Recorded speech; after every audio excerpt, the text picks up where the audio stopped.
Hi friends, ఈరోజు Lulu mall వెళ్ళాం. ఇదేదో ఇంట్రెస్టింగ్గా ఉందని తీసుకొచ్చాం. ఇది 3 minutes కేసర్ హల్వా. ఇది ఎలాగుంటుందో ట్రై చేస్తాం, చూడండి.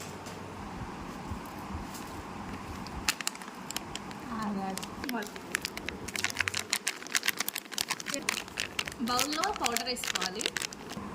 ఈ క్వాంటిటీకి 50 ml వాటర్ కలుపుకోవాలి.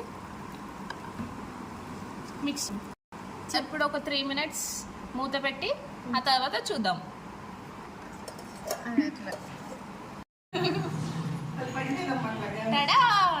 చూసారా 3 minutes తర్వాత ఎలా తయారైందో. ఇప్పుడు మనం కలిపి చూసుకుందాం. అక్కడే వస్తుంది వాయిస్ అంతా. ఇంకా కొంచెం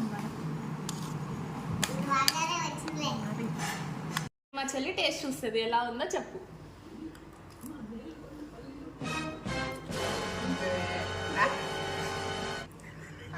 బాగా